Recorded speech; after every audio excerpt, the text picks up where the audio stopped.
안녕하세요. 2026년 출제 기준에 맞춰 완벽하게 대비하는 공공조달관리사 자격시험 제2과목 공공조달계획 수립 및 분석 강의에 오신 것을 환영합니다. 본 강의는 제1장부터 제3장까지 전 범위의 핵심 내용을 다룰 예정입니다. 2026년 시험 합격을 위해 함께 달려가 보겠습니다. 오늘 우리가 함께 학습할 내용의 목차는 다음과 같습니다. 크게 공공조달계획, 조달요구 응대 및 제안, 그리고 입찰 제안 평가 및 계약 체결의 세 부분으로 나뉩니다. 각 부분에서는 수요 분석, 적정성 분석, 비용 분석 등 공공조달 계획의 핵심부터 RFI, 사전 규격 공개, 입찰 공고, 전자입찰 등 조달요구에 대한 응대와 제안 방법, 그리고 평가위원회 구성, 5가지 낙찰 방법, 계약 이행 관리 등 입찰 및 계약에 이르는 전 과정을 상세히 다룰 예정입니다. 첫 번째 장에서는 공공조달 계획에 대해 자세히 알아보겠습니다. 1단계 공공조달 수요 분석 및 계획에서는 조달의 사더 원료를 중심으로 2단계 공공조달 적정성 분석에서는 계약 방법 선택을 중요하게 다룰 것입니다. 이어서 3단계 공공조달 비용 적정성 분석에서는 복수 예비 가격과 낙찰 하한율을, 마지막 4단계 기타 적정성 분석에서는 공급 방법과 조달 리스크를 중심으로 학습하게 됩니다.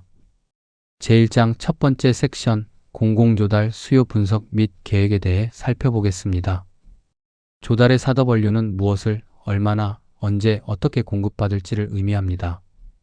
수요 분석은 조달의 첫 단추로, 잘못된 분석은 예산 낭비, 납기 지연, 불필요한 구매로 이어질 수 있습니다. 공급 대상물은 크게 세 가지로 분류됩니다. 첫째, 물품은 구매임차 방법으로 조달하는 유형의 재화로 컴퓨터, 차량, 의약품 등이 있습니다. 둘째, 용역은 노무, 기술, 학술 등을 제공받는 무형의 서비스로 청소, 경비, 연구 용역 등이 대표적입니다.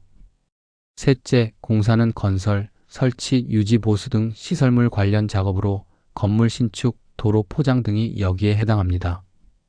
이어서 수요 분석 중 공급 계획과 법정 일정에 대해 알아보겠습니다. 공급 일정은 역산 계획으로 납품 희망일부터 역으로 각 단계별 소요 기간을 계산하여 착수일을 확정해야 합니다.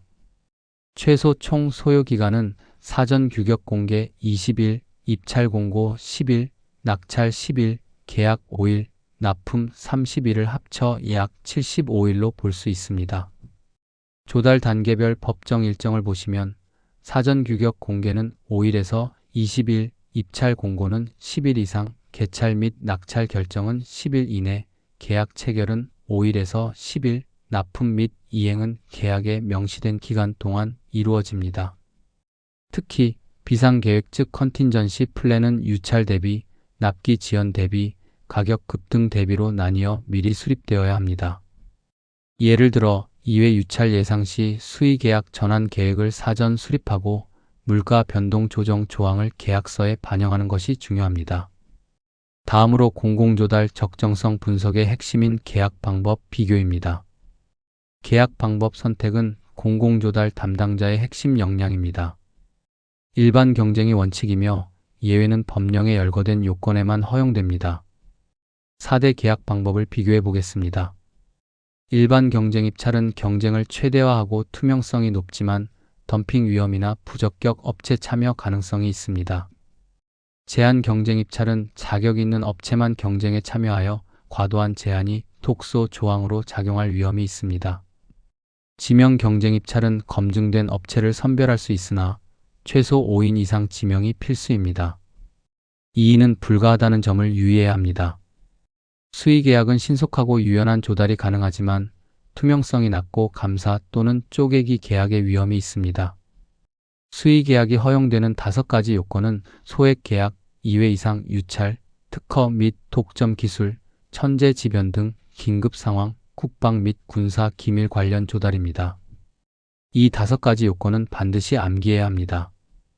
이제 비용 분석으로 넘어가 복수 예비 가격과 낙찰 하한율에 대해 알아보겠습니다. 예정 가격은 입찰 전에 비밀로 결정되고 개찰 후에 공개됩니다. 15개의 복수 예비 가격 중 4개를 추첨하여 평균을 내는 방식으로 예정 가격이 결정됩니다. 낙찰 하한율은 예정 가격의 일정 퍼센티지 이상을 투찰한 차만 낙찰될 수 있도록 하는 덤핑 방지 장치입니다. 복수 예비 가격 산출 절차는 매 시험 출제되는 중요한 부분입니다. 1단계 15개의 복수 예비 가격 준비, 2단계 4개 추첨, 3단계 추첨된 4개의 평균값 계산을 통해 예정 가격이 확정됩니다. 핵심 숫자 비교표를 통해 소액 수의 계약, 초소액 수의 계약, 낙찰 하한율, 계약 보증금 기준 등을 숙지해 주시기 바랍니다. 특히 물품 및 용역과 공사 기준이 다르다는 점을 꼭 확인하세요. 마지막으로 기타 적정성 분석에서는 공급 방법과 조달 리스크를 다루겠습니다. 공급 방법 선택은 품질, 속도, 비용 사이의 트레이드 오프 관계를 고려해야 합니다. 한국은 조달청 중심의 중앙 집중형과 각 기관의 분산형이 혼합된 형태를 띠고 있습니다. 중앙 집중형은 구매력 집중으로 단가 인하 및 전문성을 통한 법령 오류 최소화라는 장점이 있지만 수요기관별 특수 요구 반영이 어렵다는 단점이 있습니다. 분산형은 유연하고 신속한 조달이 가능하지만 전문성 부족 시 법령 위반 위험이 있습니다. 또한 조달 리스크는 크게 공급 실패, 납기 지연, 가격 급등의 3가지 유형으로 나뉘며 이에 대한 대응 방안으로는 폭스 공급업체 확보, 지체상금 조항 반영, 물가 변동 조정 조항 반영 등이 있습니다. 제2장에서는 조달 요구 응대 및 제한에 대해 살펴보겠습니다. 경쟁 입찰 참가, 자격 등록 및 RFI 대응부터 사전 규격 공개 분석, 입찰 공고문 분석, 입찰 설명회 참석과 공식 질의 절차, 그리고 전자 입찰 절차와 무효 입찰 사유까지 총 5가지 핵심 주제를 다룰 예정입니다. 제2장의 첫 번째 섹션, 경쟁 입찰 참가, 자격 등록과 RFI 대응입니다. 나라장터 입찰 참가를 위해서는 사전 등록이 필수이며 업종 코드, 인증, 실적 등 자격 요건을 완벽하게 갖추는 것이 수주의 전제 조건입니다. RFI는 Request for Information의 약자로 시장 조사 목적으로 정보를 요청하는 것입니다. 이는 정식 입찰 이전 단계로 응찰 의무는 없습니다. 나라장터 업체 등록 요건을 보시면 기본 자격으로 사업자 등록증과 범용 공인인증서가 필요하며 개인용 인증서로는 법인 투찰이 불가합니다. 등록된 업종 코드가 해당 입찰과 맞지 않거나 자격 갱신을 하지 않은 경우 무효 입찰이 될 수 있습니다. RFI, RFP, IFB의 차이점도 중요합니다. RFI는 법적 구속력이 없지만 RFP는 제안서 제출 의무, IFB는 입찰 보증금 납부가 필요하다는 점을 기억하세요. 다음은 사전 규격 공개와 독소 조항 5대 유형입니다. 사전 규격 공개는 추정 가격 1억 원 이상의 입찰에서 의무적으로 시행되며 입찰 전에 규격서를 공개하여 공급자의 의견을 수렴하고 독소 조항을 제거할 기회를 제공합니다. 독소 조항은 특정 업체만 충족 가능한 조건을 설정하는 것으로 감사원 감사 대상이 될 수 있습니다. 5대 독소 조항 유형은 다음과 같습니다. 첫째, 특정 브랜드 명시. 둘째, 과도한 실적 요건. 셋째, 인증차별. 넷째, 과도한 지역 제한. 마지막으로 5째, 핵심 인력 과요구입니다. 이러한 독소 조항은 불공정한 경쟁을 유발하므로 관련 법령을 숙지하고 이의를 제기할 수 있어야 합니다. 이어서 입찰 공고문 분석 7대 필수 확인 항목에 대해 말씀드리겠습니다. 입찰 공고문은 발주기관의 공식 의사표시로 모든 조건이 법적 구속력을 가집니다. 공고 후 변경이 발생하면 반드시 정정 공고가 이루어져야 합니다. 확인해야 할 7가지 항목은 다음과 같습니다. 첫째, 추정 가격과 계약 방법을 통해 일반 경쟁, 수의 계약, 조달청 위탁 여부를 결정합니다. 둘째, 입찰 참가 자격으로 업종 코드, 실적, 자격증, 지역 제한 여부를 확인해야 합니다. 셋째, 입찰 보증금은 입찰 금액의 5,100 이상 납부해야 하며 미납 시 무효 입찰이 됩니다.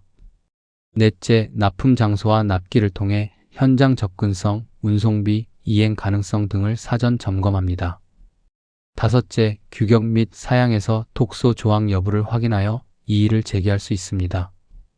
여섯째, 평가 기준과 낙찰 방법을 통해 적격 심사, 최저가, 협상, 종합 심사 등 낙찰 방식을 파악합니다.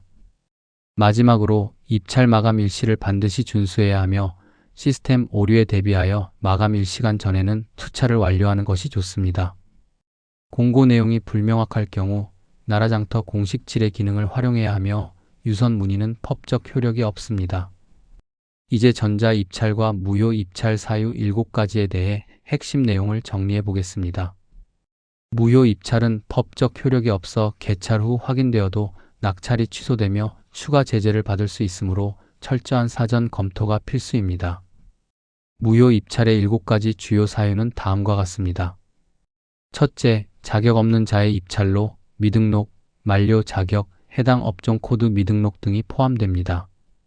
둘째, 입찰 보증금 미납 시 보증보험 증권 미제출이나 보증금액 부족이 이에 해당합니다. 셋째, 담합 및 부정행위는 가격 사전 합의, 대리 입찰, 위장 경쟁을 의미합니다. 넷째, 동일인이 2건 이상 투찰한 경우로 법인이나 개인 명의를 달리한 이중 투찰도 포함됩니다. 다섯째, 예정 가격 초과 투찰은 1원이라도 초과하면 자동 무효 처리됩니다. 여섯째, 공고 조건 위반은 제출 서류 미비, 형식 오류, 기한 초과 등을 말합니다. 마지막으로 부정당업자 제재 기간 중 입찰은 즉시 무효가 되며 추가 제재를 받을 수 있습니다. 입찰 보증금은 입찰 금액의 5% 이상이며 마감 후 투찰과 정정은 불가하고 만료 등록 시 무효 입찰이 됩니다. 이 부분들은 시험에 자주 출제되니 꼭 기억하시기 바랍니다. 제3장에서는 입찰제 안평가 및 계약 체결에 대한 내용을 학습하겠습니다. 평가위원회 구성 및 운영을 시작으로 5가지 낙찰 방법의 완전 비교, 계약 체결 절차 및 주요 조항, 마지막으로 지체상금, 물가 변동, 하자 담보 등 계약 이행 관리에 대해 자세히 다룰 예정입니다. 첫 번째 섹션으로 평가위원회 구성과 제척 회피 기피 제도에 대해 알아보겠습니다. 공정평가를 위한 3대 제도는 제척, 회피, 기피입니다. 제척은 법령이 정한 사유에 해당할 때 당연 배제되는 것이고, 회피는 이해관계를 인지한 위원 본인이 스스로 신청하는 제도, 기피는 입찰 당사자가 위원의 공정성을 의심하여 신청하는 제도입니다. 특히 사전 접촉 위반 시에는 해당 업체의 입찰 무효, 부정당업자 제재, 심지어 뇌물죄나 청탁금지법 위반으로 형사처벌까지 이어질 수 있으니 매우 주의해야 합니다. 평가위원 구성 및 운영의 핵심 규칙은 발주기관 내부위원과 외부 전문가를 적절히 구성하고 평가의 비공개 원칙을 준수하며 입찰 업체와 평가위원의 사전 접촉을 엄격히 금지하는 것입니다. 이 제척, 회피, 기피 3가지 제도는 시험에 거의 매번 출제되는 핵심 포인트이므로 정확히 구분하여 암기해야 합니다.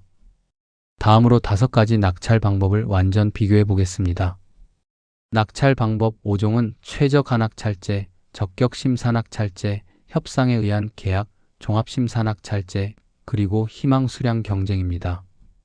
각 제도의 적용 대상, 핵심 기준, 장점, 단점을 정확히 구분하는 것이 중요합니다.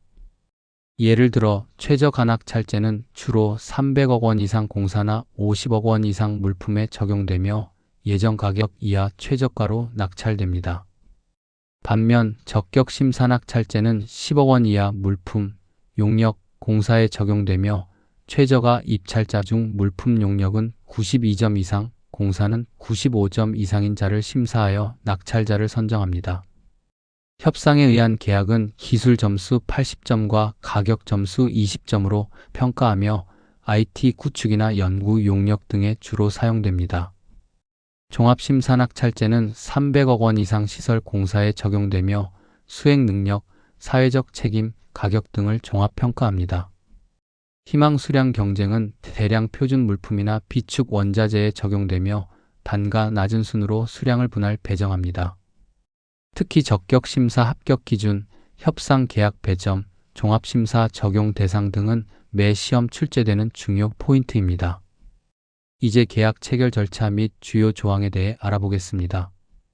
낙찰 통보가 곧 계약 성립은 아니다라는 점을 명심해야 합니다. 낙찰 통보는 청약의 의미이며 계약서 작성 및 서명이 완료되어야 최종적으로 계약이 성립되고 법적 구속력이 발생합니다. 계약 체결 단계는 낙찰 통보, 계약서 작성, 계약 성립, 착수 및 이행, 검수 및 대금 지급 순으로 진행됩니다. 특히 계약서 작성은 낙찰 통보 후 10일 이내에 이루어져야 하며 대금 지급 기한은 국가 계약의 경우 검수 완료 후 5일, 지방 계약의 경우 14일 이내입니다.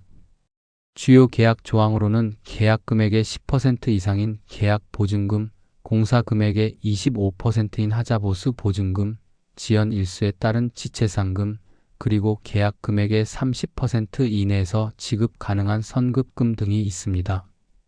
각각의 귀속 조건이나 적용 요건을 잘 숙지해야 합니다. 마지막으로 계약 이행 관리, 즉 지체상금, 물가 변동, 그리고 하자 담보에 대해 살펴보겠습니다.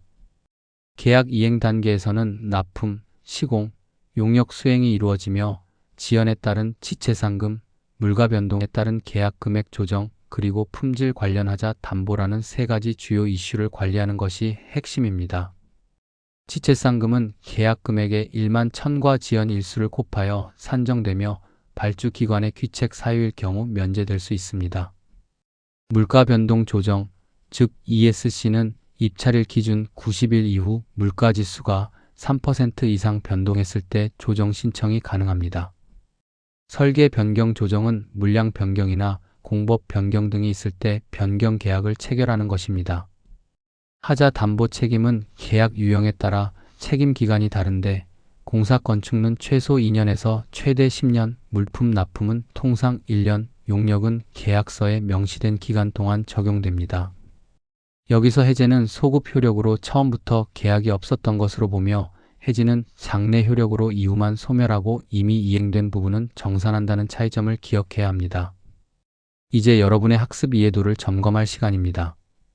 지금까지 학습한 전 범위 내용을 바탕으로 한 실전 OX 퀴즈 20문항입니다.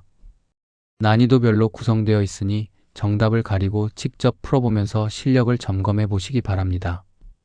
실전 OX 퀴즈 제1장과 제2장 핵심 내용 10문항의 정답을 확인해 보겠습니다. 1번 공공조달의 3대 대상물은 물품, 용역, 공사이며 소프트웨어 개발은 용역으로 분류된다는 것은 옳은 지문입니다. 2번 조달 사더벌류는 what, how much, when, how이다는 옳은 지문입니다. 3번 사전 규격 공개는 추정 가격 5천만 원 이상 물품, 용역에 대해 의무적으로 시행한다는 지문은 틀렸습니다. 의무 대상은 1억 원 이상입니다. 4번 지명 경쟁 입찰에서는 2인 이상을 지명하여 경쟁시킬 수 있다는 지문도 틀렸습니다. 최소 3인 이상을 지명해야 합니다.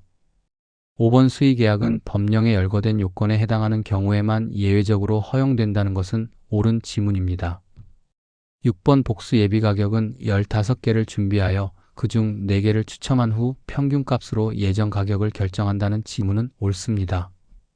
7번 동일 목적 계약을 정당한 이유 없이 분할하여 소액 수의 계약으로 처리하는 행위는 위법이다는 옳은 지문입니다. 8번 나라장터에서 개인용 공인인증서로 법인 대표 자격으로 입찰 투찰이 가능하다는 지문은 틀렸습니다. 법용 공인인증서가 필요합니다. 9번 독소 조항은 특정 업체만 충족 가능한 규격 조건으로 감사원 감사 대상이다는 옳은 지문입니다. 10번 입찰 보증금은 입찰 금액의 10% 이상을 납부해야 한다는 지문은 틀렸습니다. 입찰 금액의 5% 이상입니다. 출제 포인트에서 강조된 내용들을 다시 한번 확인해 주세요. 이어서 실전 OX 퀴즈 제3장 핵심 내용 10문항의 정답을 확인해 보겠습니다. 11번 평가위원회에서 제척은 위원 본인이 위원장에게 서면으로 신청하는 제도이다는 지문은 틀렸습니다. 제척은 법령에 따른 당연 배제입니다. 12번 협상에 의한 계약의 기술가격 배점 비율은 기술 80 가격 20이다는 옳은 지문입니다. 13번 종합심사낙찰제는 추정 가격 300억 원 이상의 시설 공사에 적용된다는 지문은 옳습니다. 14번 낙찰 통보가 이루어지면 계약이 성립된다는 지문은 틀렸습니다. 계약서 서명 후 성립됩니다. 15번 물가 변동 조정은 입찰일 기준 60일 이후 물가가 3% 이상 변동 시 신청할 수 있다는 지문은 틀렸습니다. 90일 이후 3% 이상 변동 시 신청 가능합니다. 16번 지체상금 산정 공식은 계약 금액의 1만 1000을 곱하고 지연 일수를 곱한 값이다는 옳은 지문입니다. 17번 계약 해제는 소급 효력이 발생하여 처음부터 계약이 없었던 것과 같다는 옳은 지문입니다. 18번 국가계약법상 대금 지급 기한은 검수 완료 후 14일 이내이다는 지문은 틀렸습니다. 국가계약은 5일, 지방계약이 14일입니다. 19번 부정당업자 제재는 특정 발주기관에만 적용된다는 지문은 틀렸습니다. 모든 발주기관에 적용됩니다. 20번 담합으로 적발된 업체에 대한 부정당업자 제재 기간은 최대 2년이다는 옳은 지문입니다. 역시 출제 포인트에서 중요한 내용들을 다시 한번 짚어드렸으니 숙지하시기 바랍니다. 이제 학습한 내용을 최종적으로 암기할 핵심 숫자를 총정리해드리겠습니다. 일반 경쟁 공고 기간은 10일 이상, 지명 경쟁 최소 지명 인원은 3인 이상입니다. 소액 수의 계약은 물품 및 용역 5천만 원 이하, 공사는 2억 원 이하입니다. 사전 규격 공개 의무는 추정 가격 1억 원 이상일 때 적용됩니다. 복수 예비 가격은 15개 중 4개를 추첨하여 평균을 냅니다. 입찰 보증금은 입찰 금액의 5,100 이상, 계약 보증금은 계약 금액의 10% 이상입니다. 낙찰 하한율은 물품 및 용역 87.745% 이상, 공사 적격 심사는 95점 이상입니다. 국가계약 대금 지급은 검수 완료 후 5일 이내이며 물가 변동 조정은 90일 이후 3% 이상 변동 시 지체상금률은 계약 금액의 1만 1000 곱하기 지연 일수입니다. 이 핵심 숫자와 기준, 그리고 적용 맥락을 정확히 암기해 주시길 바랍니다. 마지막으로 낙찰 방법의 핵심 기준과 불복 절차 기한을 최종 정리해 보겠습니다. 낙찰 방법별 핵심 기준을 살펴보면 최저가 낙찰제는 예정 가격 이하, 최저가 적격 심사 낙찰제는 물품 용역 92점 이상, 공사 95점 이상입니다. 협상에 의한 계약은 기술 80 가격 20의 배점, 종합심사 낙찰제는 수행 능력, 사회적 책임, 가격을 종합적으로 평가합니다. 각 방법의 적용 대상도 함께 기억해 주세요. 불복 절차는 이의신청, 행정심판, 행정소송으로 나뉘며 그 기한은 매우 중요합니다. 이의신청은 결과 통보 후 30일 이내, 행정심판은 처분 안날로부터 90일 이내, 행정소송은 처분 안날로부터 1년 이내입니다. 이 불복 절차의 기한은 시험에 자주 출제되므로 반드시 암기해 두시기 바랍니다. 네, 이것으로 공공조달관리사 제2과목 강의 자료를 모두 마치겠습니다. 제1장 공공조달계획에서는 수요 분석, 계약 방법 선택, 복수 예비 가격, 비상 계획을, 제2장 조달요구 응대에서는 RFI, 사전 규격 공개, 독소 조항, 입찰 공고, 무효 입찰 7가지 사유를 다루었습니다. 그리고 제3장 평가 및 계약에서는 제척, 회피, 기피, 5가지 낙찰 방법, 계약 이행, 지체상금 등을 학습했습니다. 여러분의 꾸준한 노력과 열정으로 합격의 기쁨을 누리시기를 진심으로 응원합니다. 감사합니다.